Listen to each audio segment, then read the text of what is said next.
It's great to be here, and welcome to everybody. Nice to see your beaming faces. I hope I can add something of value to your day. I have been doing startups with an emphasis on tech companies now since 1984. So I've been around. I'm well into the geezer territory in my career, but I'm working out, doing strong things, and looking to go another 20 plus years. And so it's a privilege to be here, and I want to discuss for you some things about strategic legal planning for startups. Now, legal stuff is not the most exciting thing in the world. You know, lawyers are kind of like your proctologists. You know, you kind of go to them when absolutely necessary, but not really otherwise. And so it's a subject that is inherently a little bit dry. But I'll try to bring it to life in terms of sharing from a founder perspective the kind of things you should kind of care about as you set up your companies and seek to go forward and make a mark in the startup world. So from that perspective, I guess the first question, and I told Mark I'd steer clear of some of the real fundamental areas because there have been other presentations on those. And it's not my goal to retread over old ground, but there has to be just a few minutes of like some fundamentals because the rest makes sense only in light of the fundamentals. So what is a startup? There's a lot of definitions. Some are very strongly typed, and we'll get into that. Some are very loose. My view is on the loose side because I've been dealing with entrepreneurs for so long. They come from all directions. And while a narrow view might be, you know, you got to be the kind of breakout company, massive scaling, rapid growth, etc. I see it more generally as any situation where service providers do their services for an outsized equity return in the context of working with investors. So there's a lot of ways you can use your services. There's a lot of ways you can be in business. But if you're doing it primarily for equity, then, and that's the focus of the company, so that you got the founders, you got the option holders, you got all those people coming in. That's the essence of a startup. And you try to make a mark in a niche where you can make a difference. So from that perspective, you have a fundamental premise that you begin with, which is this affects strategy very deeply. You have capital or investment money coming together with personal services.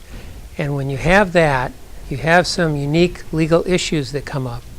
And this is where the lawyer piece is relevant, because first you have to define the relationships, because when you're doing things as essentially partnering, like with investors, for money, you have to have properly defined relationships, or you can get into legal trouble as things happen. Things can go wrong, things can go right. The biggest refrain I heard during all my early years is, this was my buddy, I thought I trusted him, and then things went well, and all of a sudden it didn't go so well in the relationship because people sometimes forget about the relationships and lose perspective and all the rest. So you have to have someone to define the relationships. But more than that, you have to concern yourself with some important issues relating to tax and how the deal is structured. So how many here have heard of something called 83B? 83B is an election you make in the tax sense. And many people are familiar with it. Well, there's something called 83A that is at the heart of a lot of startup planning, because it deals with the idea that as a service provider, if you do services for a company and get paid in property, you're taxed on the value of that property.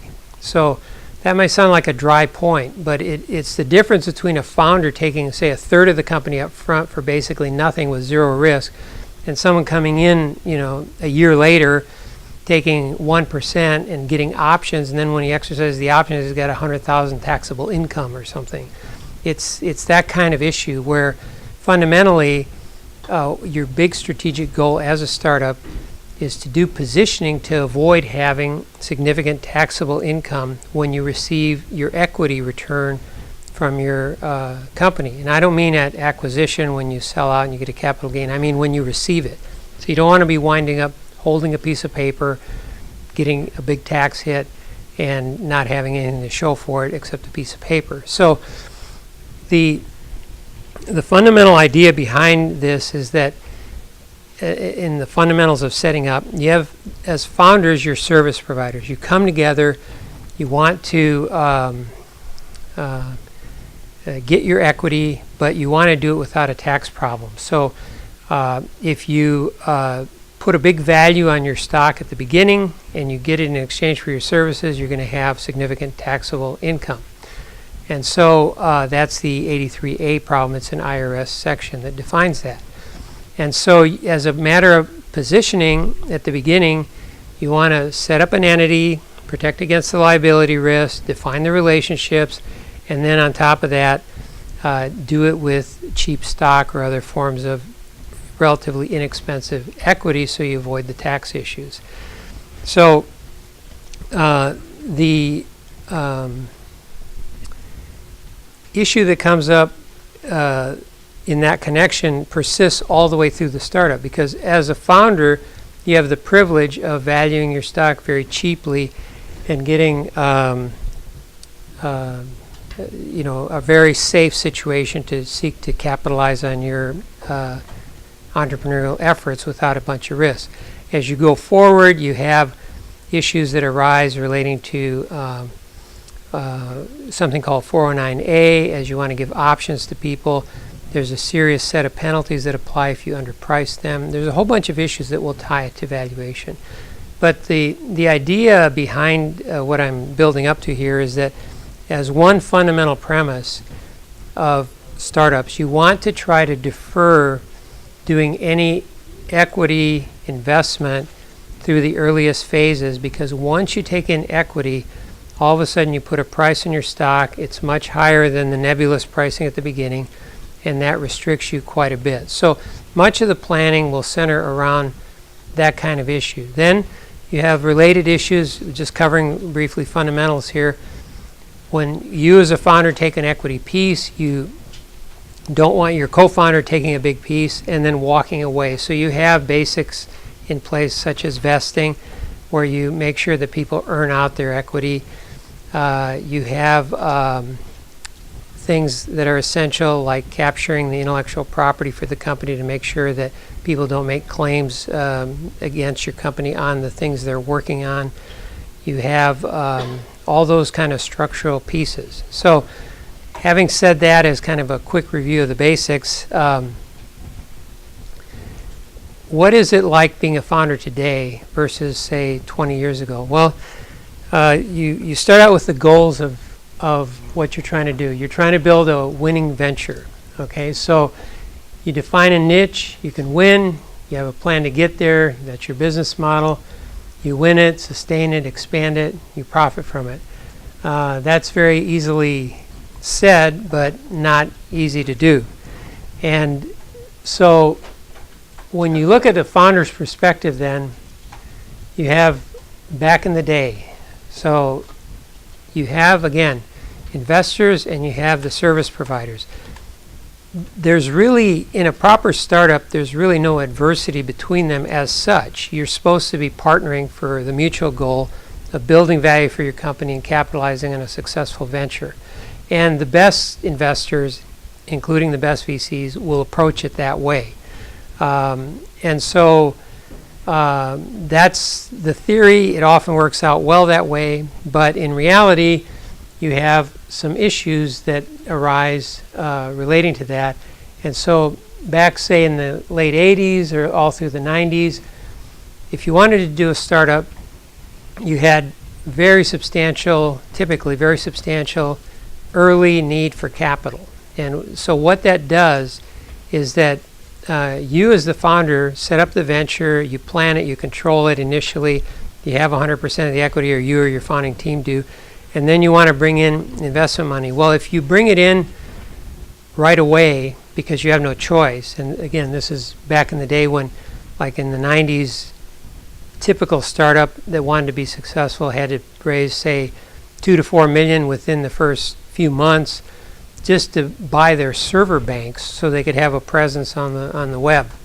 And you had to go through that kind of thing just to get started. So what happens then when you're in that position, you have a significant disadvantage vis-a-vis the investors, because they can kind of dictate terms because you're at your most vulnerable at the very early stage. There's the least value that's built up. You're trying to negotiate how much of the company do they get for their money, and you can't really make a case that early, typically, that says your company has a lot of value. Today, it's very different, and I'll get into that. But another big factor that was different then than it is now is founders were vastly more ignorant than they are today. And the reason is that today there's all kinds of resources. They're readily accessible. They're on the web. Places like Hacker News that Mark mentioned, where entrepreneurs, founders will focus on to get really key advice and articles and so on how startups work, what the basics are, what the mechanism is for fundraising, all that kind of stuff is vastly different today than it was back then. The other thing is that founders back then were widely disparaged. I mean, they're the ones who start the company, they're the ones who bring the talent to it, but at the same time, you've got a routine thing you'd hear every time once the VCs came in: when is it time we're going to get a real CEO? And of course, you still hear some of that today, and it depends on what the founding group's about as far as their leadership. But in general, today you have a much different view of a founder, and I'd say some of the most highly regarded companies of all are the ones where the founder drove it right through and became the CEO and stayed CEO and had the vision and led it forward. So the other thing you had back then was a lot of founder abuse. Now, I'm not saying that's gone away. It's definitely a risk today. But when you have that situation where you're coming in at your weakest point, approaching the investors, and you have the worst case you can make for your valuation of your company, very likely you'd have, at best case, like even through the mid-2000s, you'd have like a $6 million pre-money valuation on Series A. You raise, say, $4 million, you're going to, at best, you're going to have shared control. More likely, you're going to lose control. You're going to have very large dilution, and then you have the risk of what I call wipeout scenarios. So Delaware is widely regarded in the startup community as the best place to incorporate. I tend to take a balanced view on that, and I think Delaware is great. It has a lot of advantages, but it's not always the best. And from one perspective, it's very heavily slanted toward the VCs, and that is that once they gain control of the company in terms of 51% majority, in Delaware they can do a wipeout, meaning a merger where they get paid on their liquidation preference and no one else gets a penny, without needing the consent of the founders or anybody else. In California, in contrast, you need the approval of each class of stock, and you have some measure of additional protection. So, but the routine was that founders approached things with high hopes. Many of them are tremendously successful. We have our whole Silicon Valley and all kinds of other areas in the world where founders have had tremendous success, been greatly rewarded, but from the context where they had the relative disadvantage vis-a-vis the investor side of it. And then today, there's a sharp contrast which has led to substantially more founder leverage. So again, it's not an adversarial thing, because the idea is to team and partner with good investors and work cooperatively toward your goals. But it helps a lot from many angles to be able to approach the situation from a standpoint of strength. So the entry point to launch a startup today typically has far fewer barriers, especially monetarily. You can often get a talented group or even a solo person who's going to do something and can easily do it for 50K, or even if it's a few $100K, you raise it from friends and family or some inner group like that, and you can kind of move forward without having to necessarily go out for larger money right out the gate. So you have then, as a result, the ability to manage your early capital needs much more closely and with control. Founders have much more information. They're much more savvy about how the process works. The risks are still there, but again, vastly more founder leverage. More dilution, or more control, less dilution, and a greater final say in things. So this has really been a profound change, because these days, if you have a compelling founding team together, the investors are more than eager to come in on your terms. So in the last couple years, for example, we've represented a variety of companies that have come in at 20 million pre-money Series A valuation, 38 million pre-money Series A valuation. In those situations, they can raise 6 or 7 million and still give up only 20% of a company. And that's a strong negotiating position to come from, and it makes a big difference. So now you have then the different types of startups, and you have to think about what kind is your company. And I'm using arbitrary terms here, fast track or lifestyle, and I'll explain that a little more here. If you go to VCs and you want to raise $5 million, the first thing they're going to want to know is whether you fit into the mold of their idea of what a startup is. And that is a company that can quickly mobilize its resources to capture a major niche and to do massive expansion. And these are the classic, like some of the Y Combinator companies that come to mind, Stripe, Airbnb. They're even today they're sitting there with 100 million or more valuations, and I think in the case of Airbnb, well over $1 billion. And that's what many typical VCs are looking for. In fact, a lot of them won't even talk to you unless you have a business model that aims at something like that. And so, you can hear it expressed as the next Google. And so some people, notably someone like Paul Graham, take the view that that is the only way you can really use the term startup, is for that type of company that's going to go for really rapid expansion and massive scaling. And there's nothing wrong with that. It's just a strongly typed view of what a startup is. It's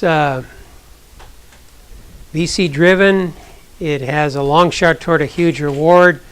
The vast majority will fail in the end, but not all, and they don't all have to become Googles. There are stepping off points. You can get the kind of smallish acquisition, or a phenomenon today is the so-called acqui-hire, where the cost of engineering services of top-tier engineers is really high now for companies, and it's really hard to draw them. And so many times the Googles, the Facebooks will go ahead and acquire a company, but they do it on terms where the investors get little or nothing, basically their money back, and the main sweeteners are offered to the service guys, the engineers who come join. Then they have to earn it out over 4 years at the company. So they'll get typically the lion's share of that kind of acquisition, and it's almost like hiring a team, and that's the main thing the company does, and that's why it has the name acqui-hire. So everyone wants to be the next Google. That's all fine, but there will be very few next Googles. And if you do have the type of team and business model, do it. It's a great way to go. Hire a big law firm, defer fees, do a Delaware C Corp, do an early VC round, take the dilutive hit, take the control hit, and go for the big win. Again, nothing wrong with that, because if the numbers come in really high, then having just a little piece is a tremendous reward. I had one company that I had I had like a 0.75% piece. It became a greater than $1 billion market cap company. And believe me, even with the teeny piece, the rewards are very good when you have something like that. And that's how people see that type of startup. And it's very alluring, and key engineers will come in even late stage, take, you know, 0.25% with options that have a fairly expensive exercise price, things like that, and they'll go forward that way.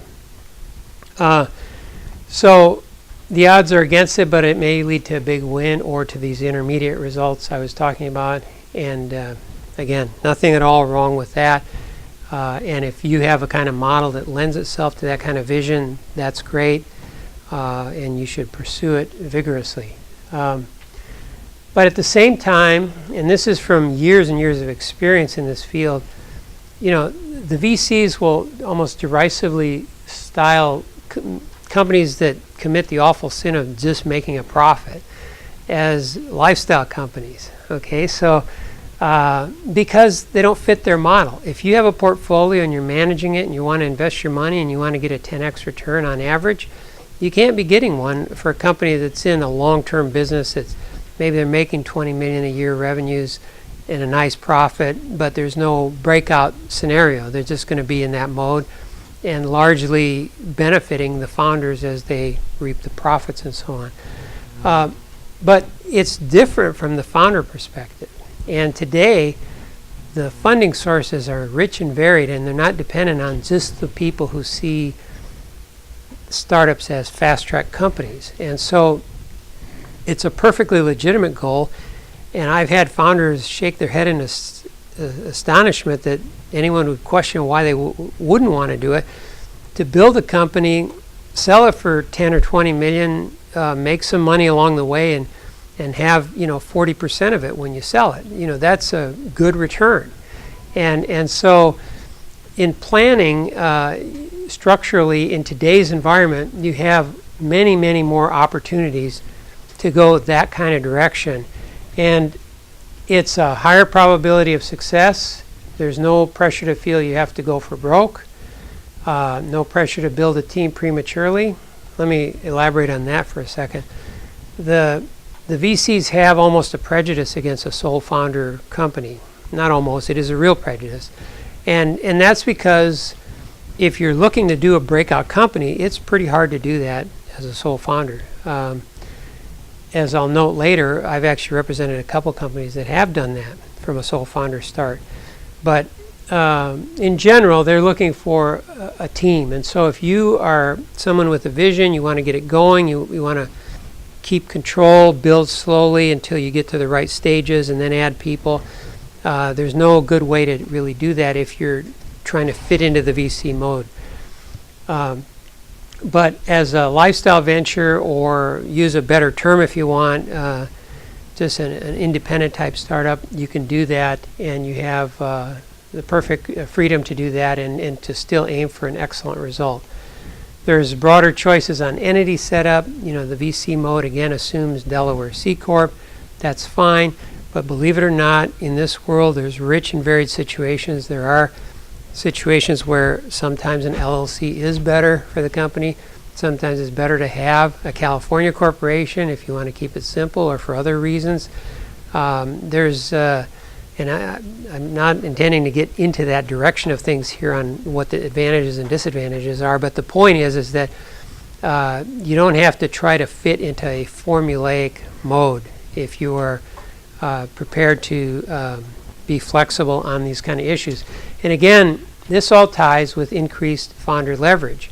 As a sole founder or as a founder with a venture that's not necessarily looking to do a big, massive scaling, you have a lot of rich choices in front of you for funding sources and all the rest.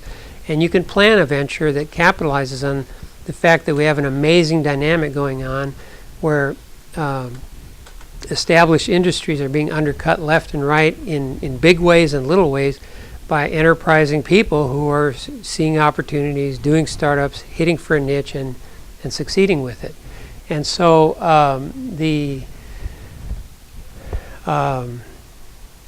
advantages from having that increased founder leverage, because you don't have to rush out and get a bunch of immediate capital, because you have the knowledge of how this stuff works, much more so than founders used to have.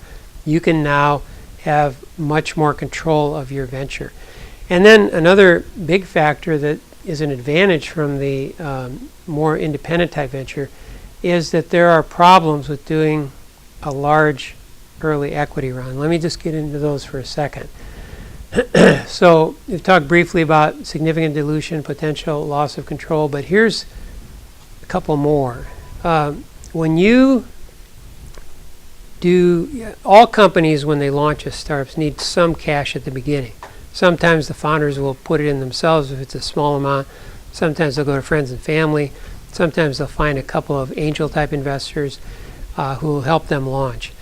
But almost invariably, and we'll talk about these things in a second, you use some kind of funding instrument that doesn't amount to sale of equity. Because once you sell equity, then you have this problem that I described earlier as an 83A problem. Let me just illustrate what that means.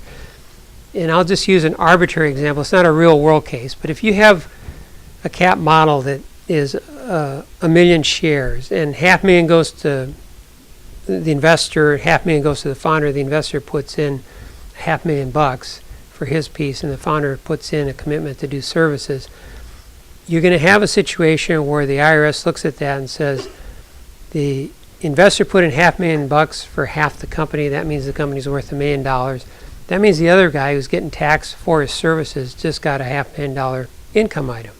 So you don't want to have that kind of scenario where the capital and the sweat equity come in at the same time, because you get high valuations and the people doing the sweat equity, meaning founders or other service providers, get horrendous tax risks.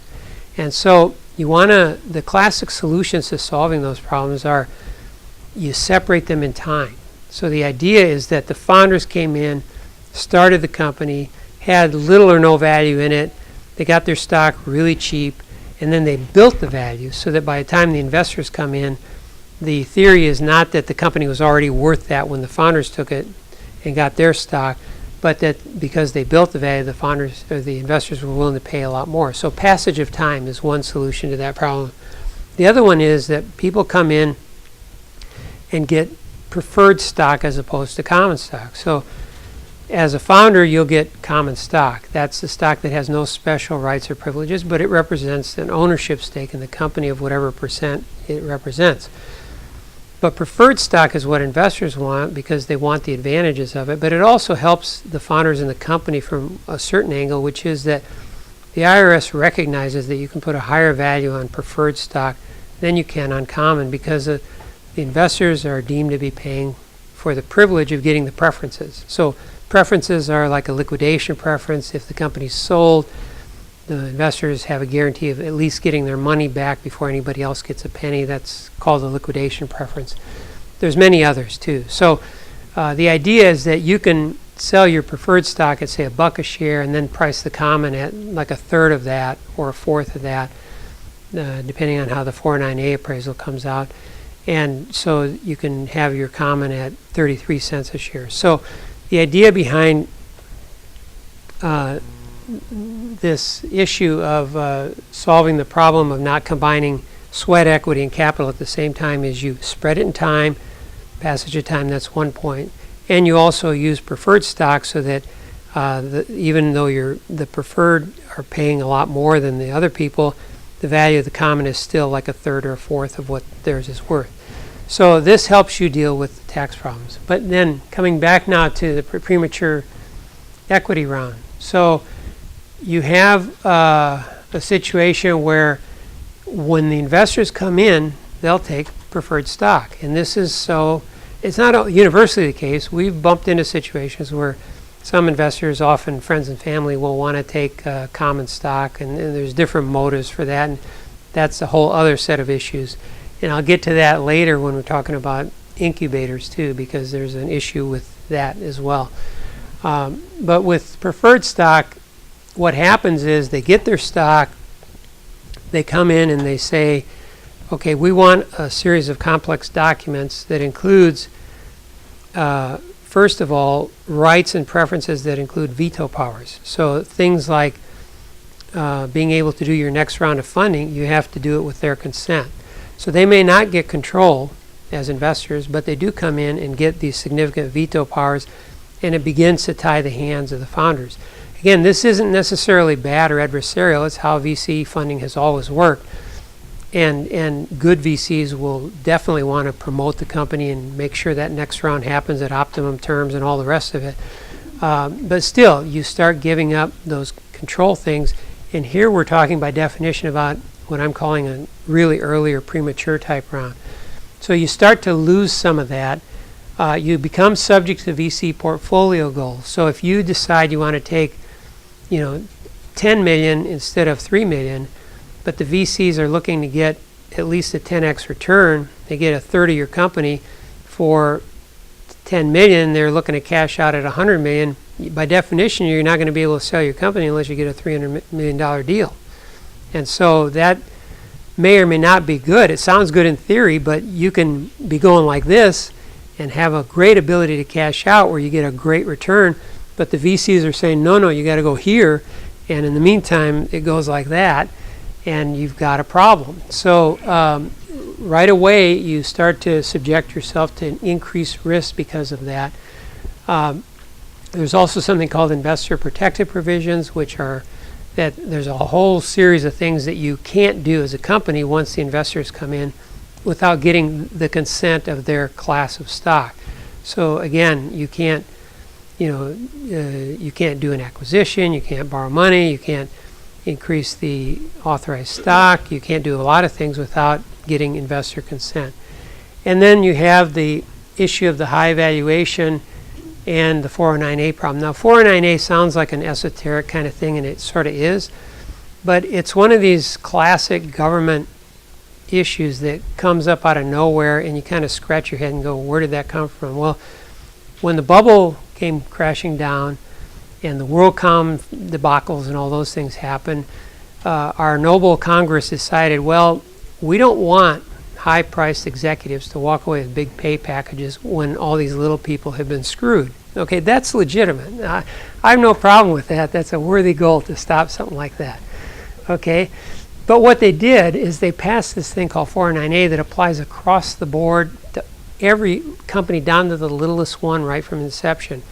And what it says is that if you underprice deferred compensation, and in the startup world that means stock options, if you underprice them and you get caught on audit, you have to pay a 20% penalty to the feds, a 20% penalty to the state of California, and you have to pay taxable income on all your gain. And let me emphasize how significant that is, because if you mess up in the beginning, like the example I gave where somebody gets $500K and the other person gets half the stock, and that's treated as a $500K service income item, well, that's a pretty bad result, right?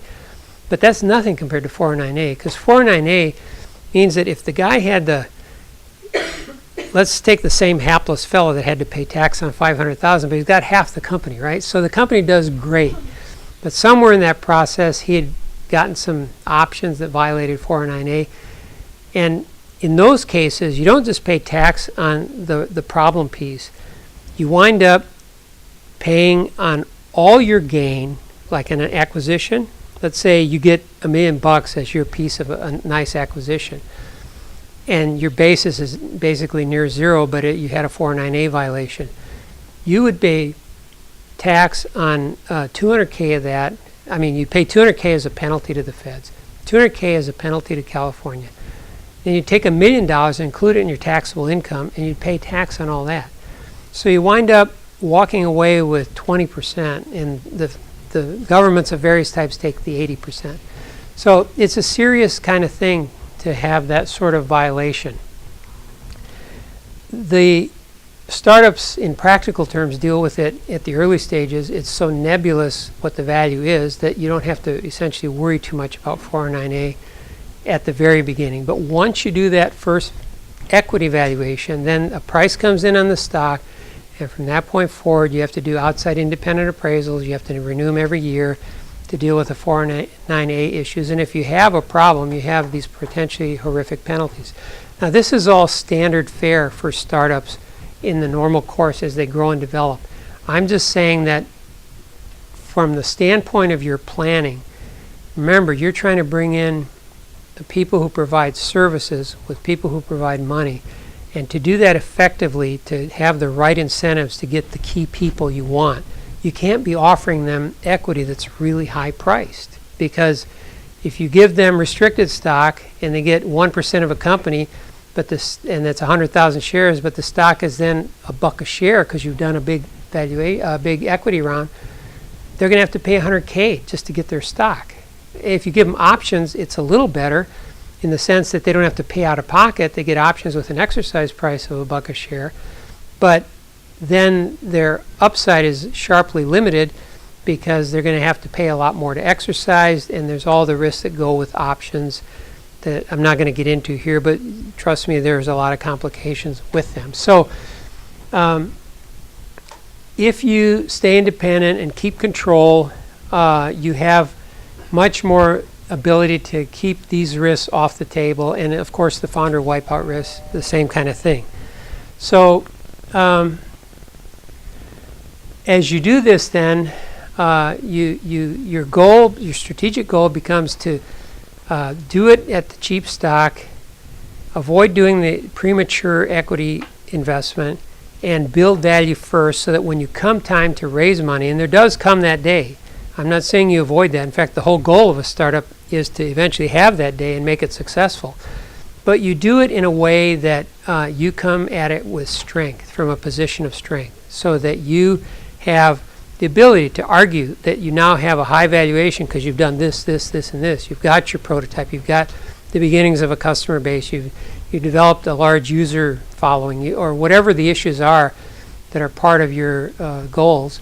You can use bridge money and other things to kind of get there, and before you have to get too deeply into it. Now, a couple of examples I mentioned to you, how patients can be rewarded. And these were both lifestyle companies, eTech Dynamics and Zentech Technology.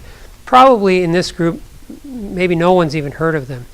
But you go back even 10, 15 years, they were both very prominent companies, and eTech in particular eventually became a $15 billion market cap company when it merged with JDSU Uniphase. And the reason I note them is that both of them, they were companies we represented, both of them started as sole founder companies. Zentech became about a $2 billion market cap company. They both started with solo founders, and each one of them did what a classic business person will do when you're not necessarily looking to fit into the formulaic VC model. You use creative ways to finance your growth. You know, in the case of eTech, it was a genius inventor, and it goes back to the beginning of fiber optics. He had over 100 patents, brilliant guy, and this was before the internet. He was doing government contracts, or before the internet became commercial. I was just military. He was doing government contracts, and the company was doing 5 or 7 million revenue a year. And of course, in his case, the market changed. So the internet comes, there's vast demand for fiber optics, and suddenly they're doing hundreds of $1 million in sales, and their valuation goes skyrocketing through the roof.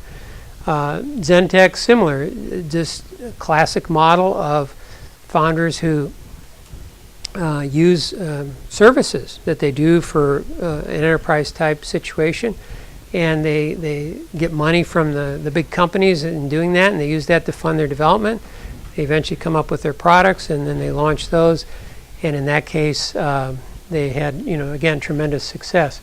So these are not, I mean, they were 5-7 years or more into it as companies before they had their big breakouts. So the breakout idea isn't something that has to happen at the beginning. It happens that way in the VC world typically because VCs are set up for that. They're looking for companies to do that. And so they're looking for a particular type of company. And if they don't have that, they don't have the interest in it. But as someone who's prepared to stand back from that and say, I can be that if I want, but I don't necessarily have to be, then you have a situation where the control and the value you build is in much more your ability to control it and build the way you want. And there's all kinds of ways to lead to success from that. Okay, so the broad rule, where possible, maximize value before taking first equity. Fast track model limits your ability to do this. Lifestyle model gives you great freedom and control to aim for this goal. So, funding. Here's the instruments that are used typically. Bridge instruments, many people are very familiar with these now. You've got convertible securities, convertible notes. These are all ways of taking in money without having to sell equity, so you don't have to do a company valuation. The so-called SAFE that YC has launched is a great instrument for the company and the founders, in the sense that investors get almost the equivalent of a warrant, and that's about it. And so there's no loan, there's no obligation to pay it back, and if they do a qualified first funding, it converts, and so on. And so it functions much like a convertible note, but without the loan features. And there's advantages to that, and it's done by very excellent lawyers.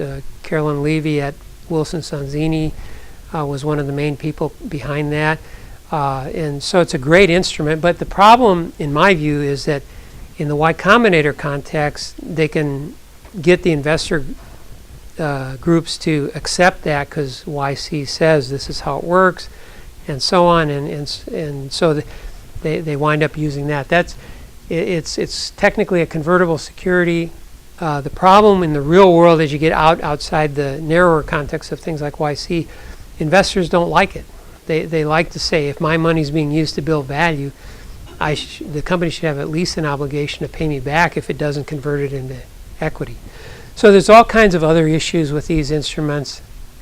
To a degree, they fall into formulaic categories, but then again, you can have capped or uncapped. You have different kind of discounts. You have optional conversions. There's all kinds of complexity that can go into them.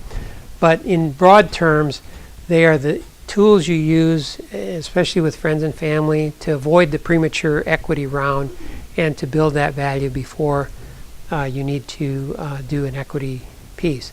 And preferred stock, of course, is the VC mode of investing. And for all startups, when they do come to the point where they want to raise the more serious money, that's what, and even the conversion features of these notes and everything, that's all aimed at the Series A, and then you have other rounds as well, which is all preferred stock.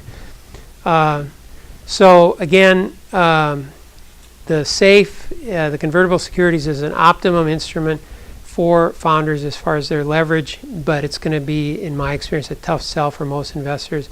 Convertible notes are still the sort of staple that people use for that purpose.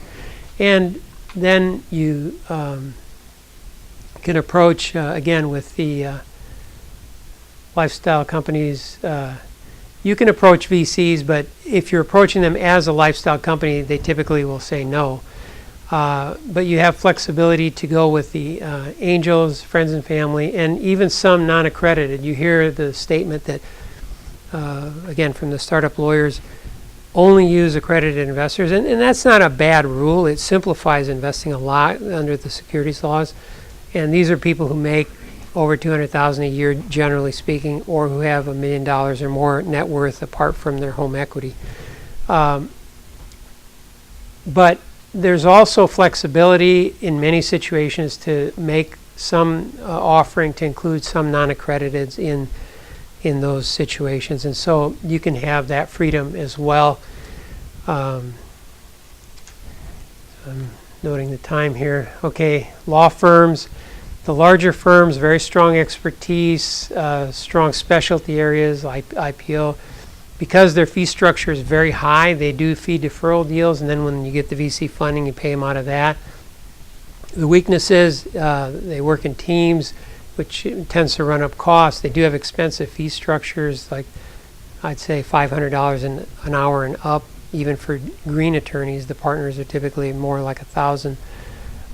And you get the junior associate problem where you can often get sort of, especially as a littler company, get farmed off to the inexperienced lawyers who are kind of learning. And then, of course, they tend to shun the lifestyle companies because they're very focused on that VC model of these so-called fast-track companies. Boutique firm, we are such a firm. There's many others. There are many good ones. More flexible with the lifestyle companies or the independents, lower fee structures, probably about half that of the big firms. They're not cheap, but they're much more in range for companies in that category. More personal attention from seasoned lawyers, and there's no pressure to do the short-term VC type funding or other premature equity round. You can kind of go at your pace. A couple of thoughts on control techniques. Super voting stock, you can have that as a founder. You can have, I'll just start with a sample capitalization model. You can have, say, 10 million authorized shares, maybe issue 6 million to the founders, and then 600,000 of that might be in the form of super voting stock. And what that means is that for every vote that every other share has, yours has, in the super voting category, has 30x. So you can easily control a company even if you wind up losing control of the equity. And then this FF preferred is another instrument. It's a vehicle by which you can solve a classic problem of, VC funded round. You can have this as a way where the VCs can actually buy some stock from the founders, so that even though they're telling you now we're going to shoot for the moon and it's all or nothing, usually the founders are kind of resisting, going, we want to make sure we get something out of this. So you can sell 5 or 10% of your holdings to the VCs with this special type of preferred. When they buy that from you, it magically turns into the same kind of stock that's being sold as preferred stock in the round. And then at the same time, because it's preferred, it doesn't mess up your common stock pricing. So that's kind of an egg beater explanation, and I'm sorry for doing it quickly. We're a little short on time here.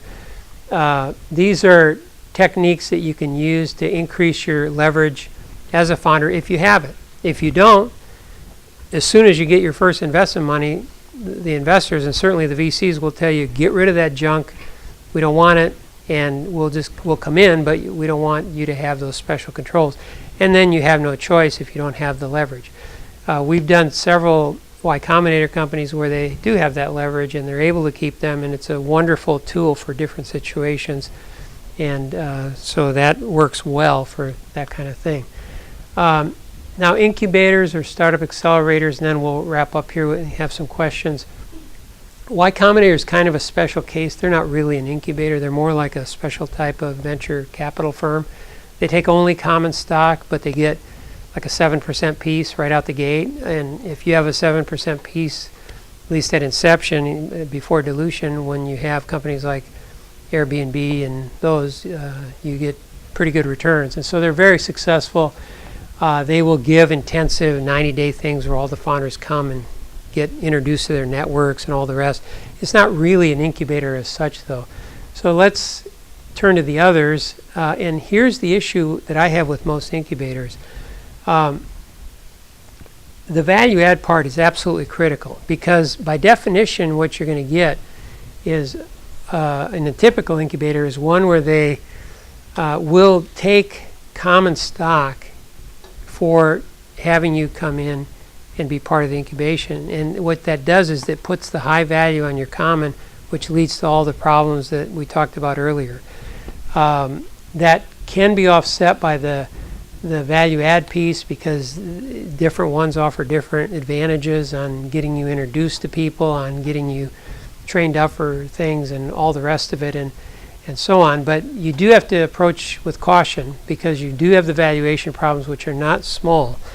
And then you have sometimes potentially onerous terms that include sometimes unreasonable participation rights, warrants that give a lot of dilution later on, and then control issues, which means a lot of veto rights. So when you hook up that way, you're really partnered. And if they say no, you can't do things going forward in some of those situations. Now, they will vary widely, and this is just a high-level summary of some of the features to watch out about.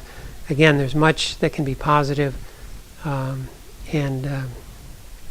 so on. But then when you have someone saying, we'll get you 150K in seed money and do it as a first stage thing when you sign up for our program, well, if they get, let's say 10% of your company for that, then you just put a million and a half valuation on your company, and then your ability to draw other service providers is going to be limited by the fact that you have to price your common very high, and the equity incentives are going to be very limited because of that.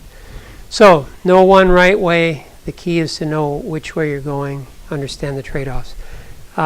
We have a few minutes for questions, and I'll be glad to take any. Yes? So where do you see the crowdfunding piece fitting in the equity market? I think the crowdfunding right now is still too limited because the pull of the old securities laws is still heavy. And so, if you do the Kickstarter type approach of giving T-shirts and other things, that's fine. Then people aren't owners. But if you once start saying, okay, we're going to do it and give people equity, by definition, even if you could do it under securities laws, if you're going to have an early stage company, you're going to have 500 shareholders, that's a mess. It's logistically managing that. So you need to have then ways of people aggregating their money and then having a representative come in and become the shareholder.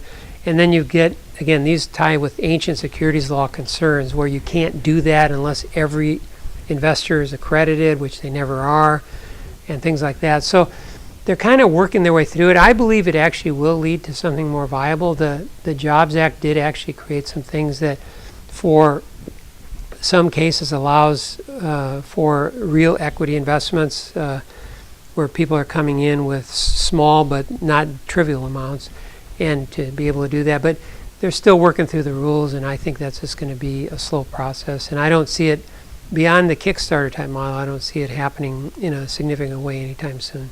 So are you familiar with Polywog? Is that the style you're thinking of may be successful in the future? I'm not sure what the Polywog is. Yeah, sorry. Yes? Can you put your one slide back up on the model, the control technique? Yeah, thank you. Oh, okay. Any other questions? Okay, well. Just a question. It seems like in the valley, founders get together and they talk and they go to the events, and it's all about how much have you raised. And it's like this challenge. It's like that's the game, is to see how much money you can raise. But it seems like a lot of founders don't realize that if you take that money, you've just added complexities to your life. You may have lost some control, but there's a huge expectation from the investors who put that money up. And life is never the same after that happened. And can you just comment on your experience with that? Have you had some companies where they wish they hadn't taken the money, or have you ever seen any situations like that? Yes. If everybody heard the question, if you take sort of too much money, what's the issues that come up with that? That can be a problem, and I think the smart founders will, of course, try to manage their resources in a way where they never have to do that. But it just is, it can work, but it's a misallocation of resources because you're giving up too much to the investors at a stage where you wouldn't normally have to before you can build more value and price it higher. Investors come in and they have their expectations about their return. The point I made earlier, if they put in $20 million and they get 30% of your company, you're going to have a huge exit to be able to satisfy their portfolio goals, and they have a veto power and everything else. So all of a sudden you're locked into this all or nothing mode, and you got nowhere to go besides that. And so I would say in general that's not good. At the same time, running out of money is the absolute worst thing that can happen with a startup. So taking a comfortable number is wise to make sure you have a cushion. And I think with the big difference today compared to what I used to see around 1999 or 2000 is founders just are much more skilled at managing their money now. It used to be regarded as, you're talking about the bragging rights that people have, how much they raise. They used to brag about how many buildings they set up, how many people they hired, which are fine. Those are often a byproduct of growth, but those aren't marks of success. It's by themselves. I mean, they can be good or bad depending on if you're using your resources efficiently. So I would say that today it's much more on the lean side as far as managing resources, and people just being a lot more careful across the board with how they use the funds they do raise to try to stretch it, the furthest they can. And so, at least in the circles of more savvy founders, and it's probably more across the board these days, they try not to over-raise and just try to use what they have and stretch it. Yes. Yes. So a family member approached me to become an angel investor. What should I do next? Because I didn't quite know how to handle the whole process. As an angel investor? How should I handle that request? They say, I want to be an angel investor in your company, in your idea. What should I go through as the process as a founder? Do I need to find an attorney? Do I need to sit down with them and understand the right language to use with them in terms of structuring the deal? Yeah, usually you'll go through a set of discussions where you're conceptually discussing their interest in your company, you're sharing with them high-level kind of things. Maybe it reaches a stage where you do an NDA and share a little more. Then it typically will head, if it's moving positively, toward a term sheet. And I would say at that stage you'd want to have some kind of good professional review, because term sheets technically aren't legally binding, but in reality they do shape the deal, and if you agree to something in a term sheet, whether legally binding or not, it's pretty bad form to go against it. So you want to make sure to get good help in how you do that. And then, of course, how the we've had a lot of situations where angels want to come in and just get equity, and it falls in the classic trap for the company where it's way too early. And even for the angel, it's no good, because they wind up with a company that, I would analogize it to if you're driving a car and somebody lets out half the air in the rear tire, okay? If you do it too early of an equity investment, you can get where you're going maybe still, but there's a higher risk of a blowout. You won't get there as efficiently. It's just not the same. And so, how it's structured is important. And so that's where you probably want to have professional help. And then there's a lot of issues besides just the mode of the investment, and a lot of details about how it's structured and so on. George, as an attorney, would you help him with understanding whether it's too early or not? Or would you restrict yourself just to the legal issue? No, we would find out where a company's at and what their goals are, and that would be part of the discussion, just the whole strategic issue. Yes? Okay, so for some startup companies, especially in the Silicon Valley, do you also help with finding FTO or prior arts, just to see if they may be infringing on someone else's technology? We don't actually do the patent stuff directly. I have a working knowledge of patents, but that's not an area our firm does. But there are many big firms and some boutique firms that do actual patent work. Yeah. I was just thinking, because I work with some startups and they don't know where the FTO opportunities are. Oh yeah. We work with affiliate firms that do that kind of thing. Yeah. Okay. Well, I think we're at the time, so thank you very much.